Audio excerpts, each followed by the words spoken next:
கோவில் நகரம் என்றாலே கும்பகோணம். இங்கு ஒவ்வொரு கோவில்களுக்கும் ஒரு தனி சிறப்பு உண்டு. அப்படி ஒரு தனி சிறப்பு வாய்ந்த கோவில் தான் இந்த வரதராஜ பெருமாள் கோவில். இங்கு காஞ்சிபுரத்தில் உள்ளதை போன்று அத்திவரதர் பாதாள அறையில் வைக்கப்பட்டுள்ளார். கிட்டத்தட்ட 12 ஆண்டுகளுக்கு ஒரு முறை அவர் வெளியே வந்து பக்தர்களுக்கு காட்சியளிப்பார்.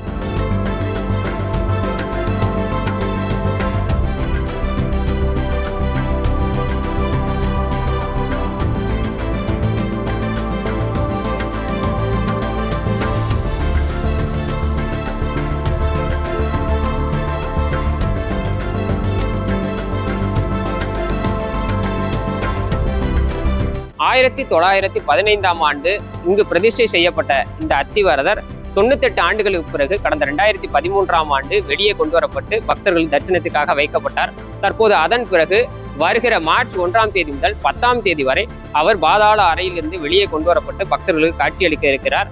காஞ்சிபுரத்தில் தனியாக காட்சியளிக்கும் அத்திவரதர் இங்கு ஸ்ரீதேவி மற்றும் பூதேவியுடன் 2.5 அடி உயரத்தில் காட்சியளிக்க இருக்கிறார். அந்த அத்திவரதர் வைக்கப்பட்டுள்ள பாதாள அறைதான் இந்த அறை. இங்கிருந்துதான் அவர் வெளியே கொண்டு வரப்பட்டு பக்தர்களுக்கு காட்சியளிக்க இருக்கிறார். இதற்காக கோவில் நிர்வாகம் சார்பில் பல்வேறு ஏற்பாடுகளும் செய்யப்பட்டுள்ளன.